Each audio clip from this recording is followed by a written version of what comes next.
Hey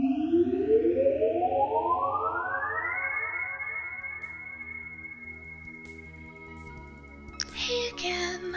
Alright, so we've done our electromagnetics and gravity. Yay! Now it's time to go nuclear. Strong and weak. Nuclear forces, that is. Yeah, they're getting bundled together because you kinda need to know both to really put it to any sort of real use in fiction. This is going to be a long video because of such, and I apologize in advance because the chances are you're probably not even going to have a ton of use for this information. Like, it can totally be used in world design, and all this information will help you if you want to work with nuclear stuff at all, but this video is going to more explain how the concepts work than present examples of how to use them. If you want to use nuclear stuff in your world design, you're probably going to have to do specific research on that exact topic, but this should give you enough to get started. If you want to use nuclear stuff in your world design, you're probably going to have to do specific research on that exact topic, but this should give you enough to get started. Anyway, without further ado or don't, let's get started. And where do we start with? Well, gravity is kind of weak, while electromagnetics are quite strong in comparison. Alright, no problem. And then we discover atoms. Atoms which have protons packed tightly together with the same charge. So, wouldn't that mean they, explode? They don't, huh? Well, that's weird. Why? Enter the strong nuclear force. On very, very tiny scales, it's a massive powerhouse and combines stuff like the nuclei together. How does it do that? Well, that's a very good question. The answer is a bit messy and it gets into subatomic particles, but sure, let's go there while we're here. Protons and neutrons are both built out of quarks. Quarks come in 6 flavors and 3 colors total. The colors aren't colored because that's a property of photon wavelength, but it works kind of similarly to mixing colors. Like quarks come in red, green, and blue colors, and these cancel out when combined to be colorless, sort of like white light. So, any given proton has one of each of these colors.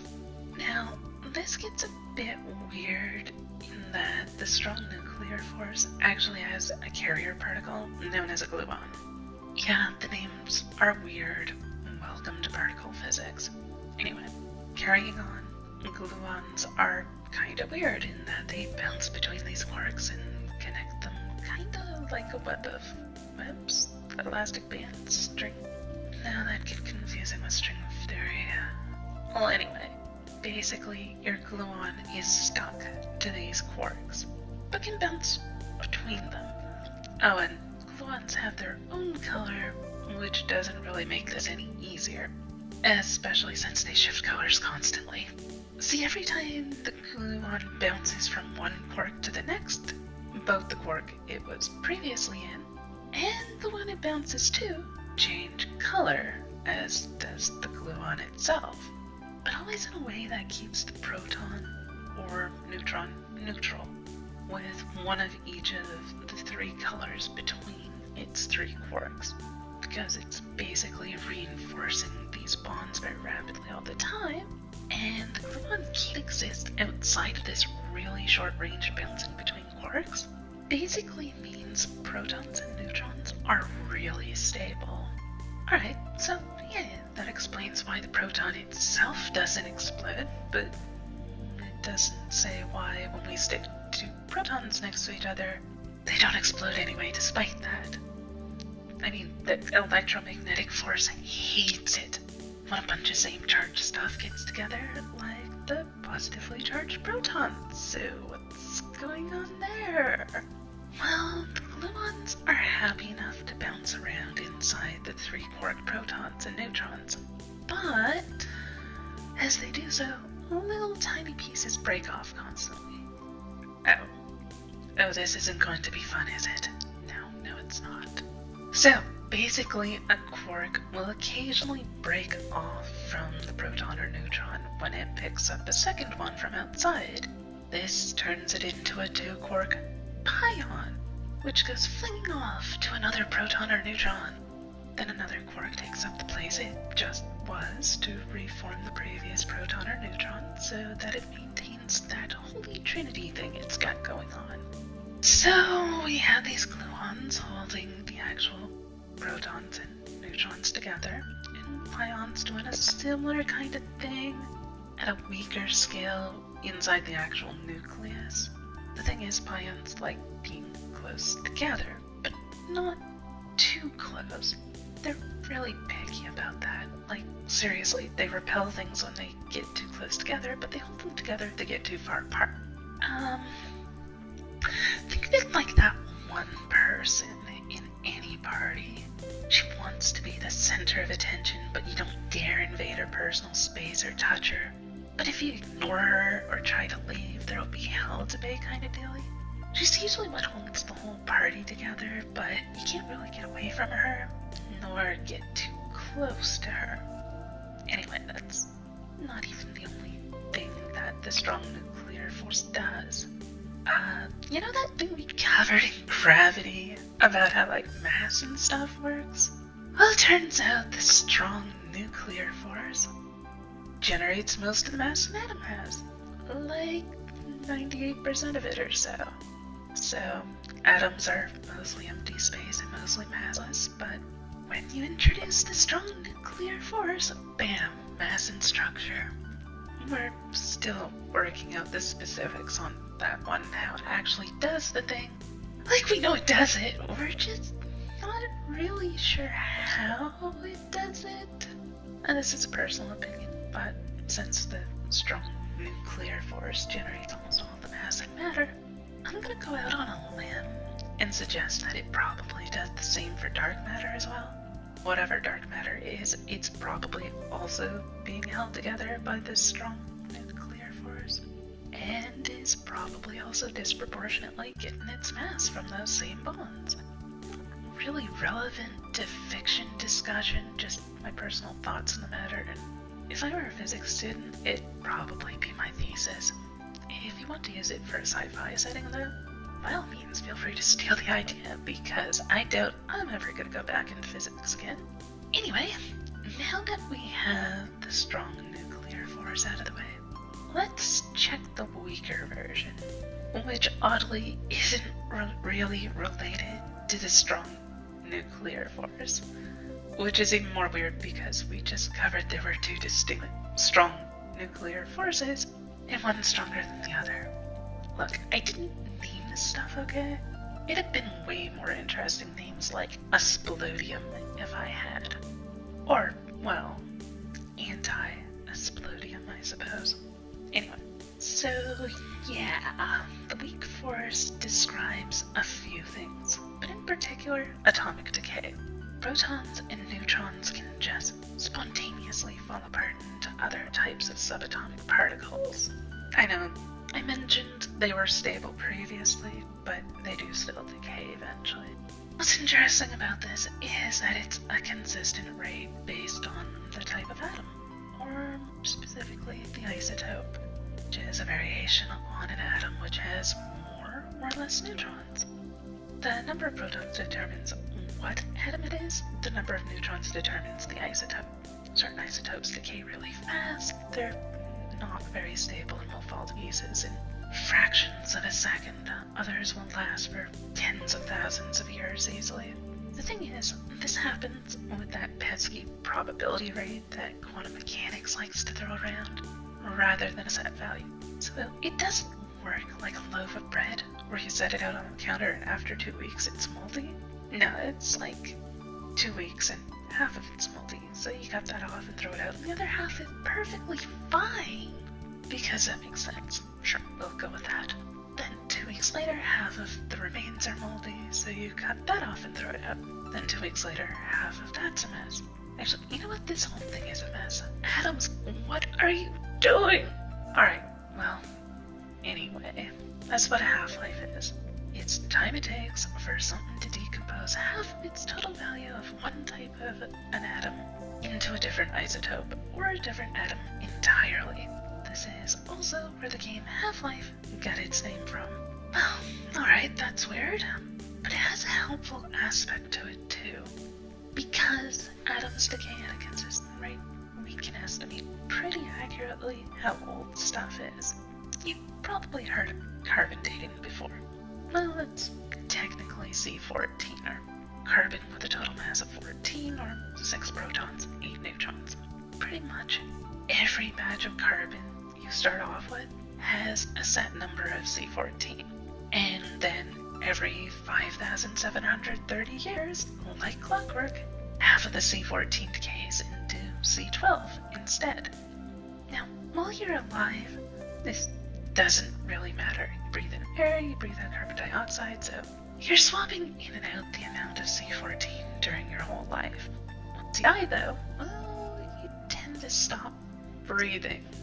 Usually. I should hope so. That gets really weird if you don't.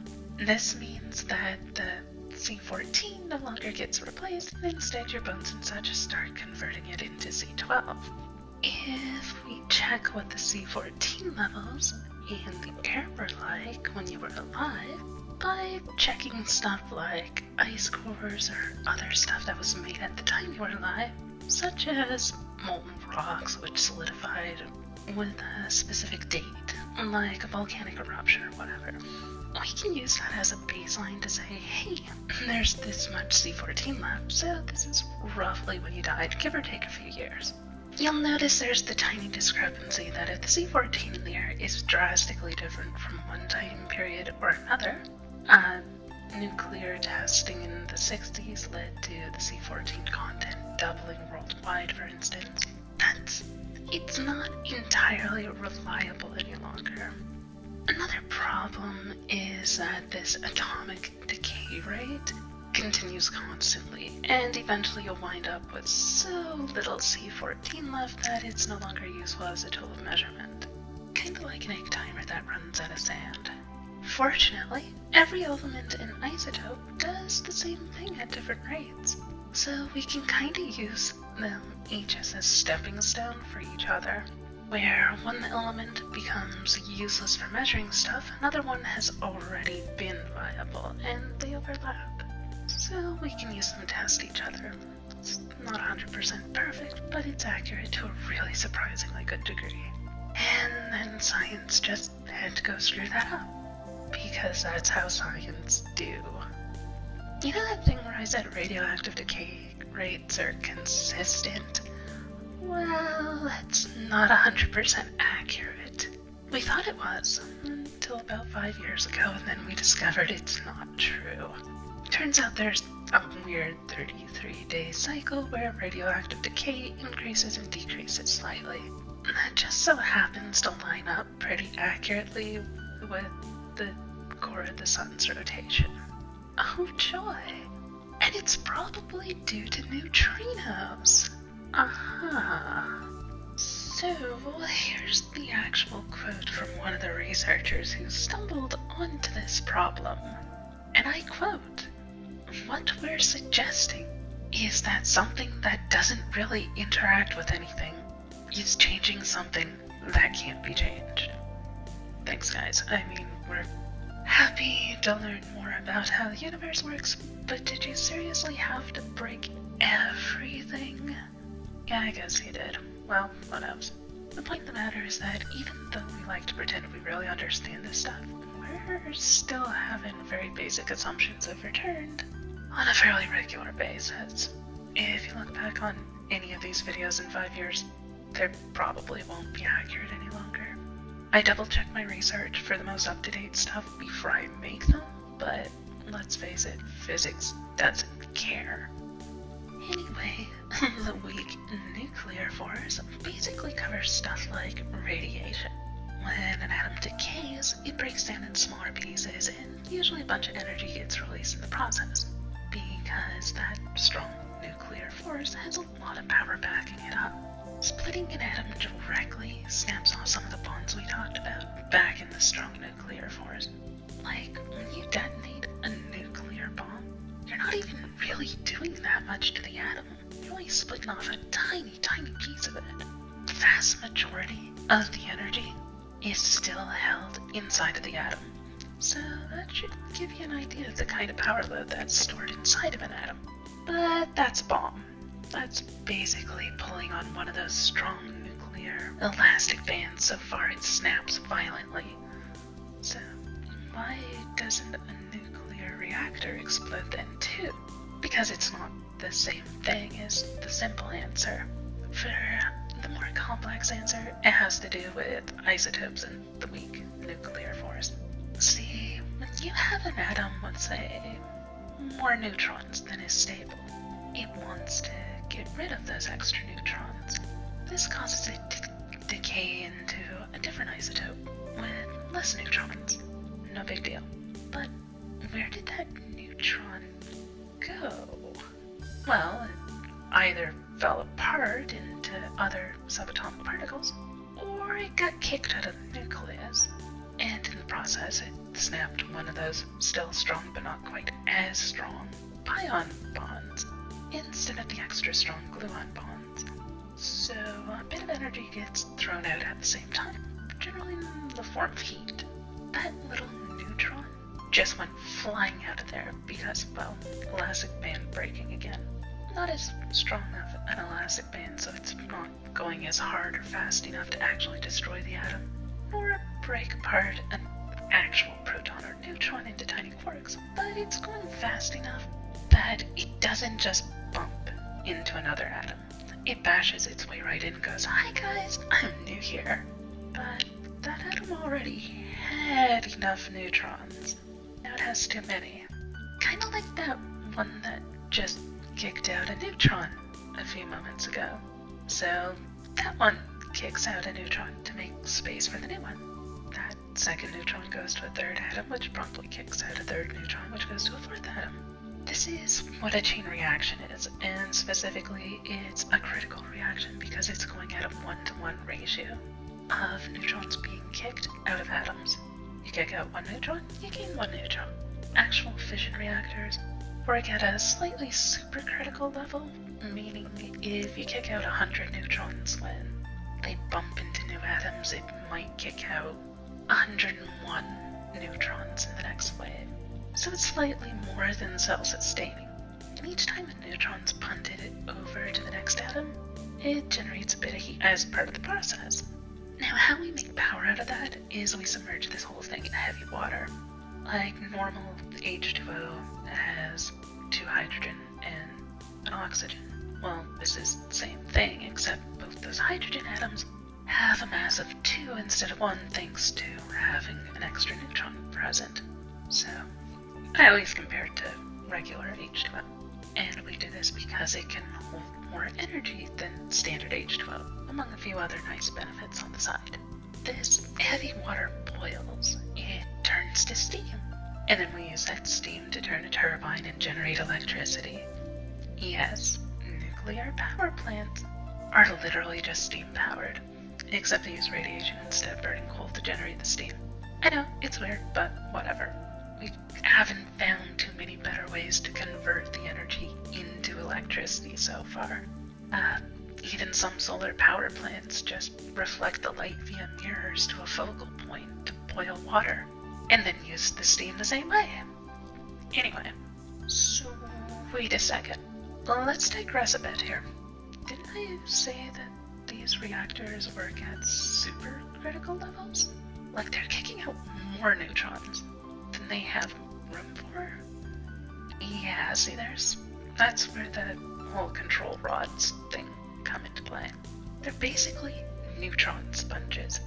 They love neutrons, suck them right up, put them in a little bit into the water, they suck up some of the neutrons, but not too many. Take them out a bit farther and you get a faster reaction. Put them in further and the reaction slows. Drop them in all the way and the whole chain reaction basically stops instantly because literally all of the free neutrons get sucked up so they can't bounce anywhere else. Then you're stuck with these control rods with a whole ton of loose neutrons stuck to them. which is the most radioactive part of the whole system. The second most radioactive part is the radioactive material that was being used in the first place. Kind of like a battery, you need something to suck up electrons, well, neutrons in this case, and something to get rid of them. These just tend to be the same thing in this case. But as you transfer neutrons back and forth a ton, eventually your isotopes start breaking down. Some of the stuff that was like uranium-235, which is great for a reactor, converts to uranium-238, which is pretty much useless for fission at that point. As such, you gradually pile up more and more and more of this stuff that's radioactive, but not in a useful way. And that's basically what radioactive waste is, just atoms and control rods which have too many neutrons to be able to do what they're supposed to do anymore. And if you stand next to one, they love to get rid of those extra neutrons. And when those neutrons go into your body's atoms, then your body's atoms stop working properly. Sometimes it causes them to decay into totally different elements. Or the neutrons just slam into your DNA so hard that they bash out chunks of it at a time, and your DNA stops doing what it's supposed to and might turn into cancer. This is a long enough video as it is, though, so I'm going to avoid going into specifics of what cancer is, but I will point out that if you consider magic to have a mana carrier particle, magical cancer makes perfectly logical sense, as does a magical fission reactor. We'll get into that kind of stuff on the next episode, though. For this one, how can you use nuclear stuff in fantasy? To be blunt, most of the time you can. It usually only affects things on a very small scale in a way that doesn't affect people directly. Sure, we need the strong and weak nuclear forces to exist at all, as otherwise we'd explode into tiny pieces. But most of the time it doesn't affect us. I didn't say you couldn't use it ever, just that most of the time you can't. So, what ways can you use the nuclear forces to your advantage in fiction? Well, for starters, radiation poisoning is a fairly obvious method.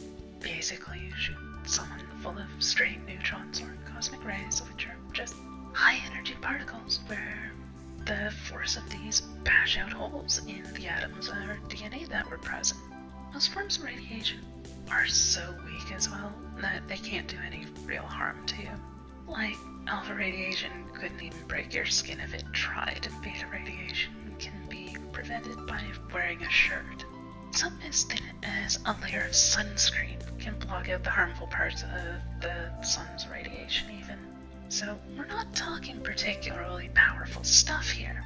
Sure, radiation can be handy too, like this is where you get geothermal heating, for instance. It's just water running through pipes which go deep down to naturally radioactive sources, and the heat released from that is used to heat the water. Then again, some stars are a bit more vicious than ours is.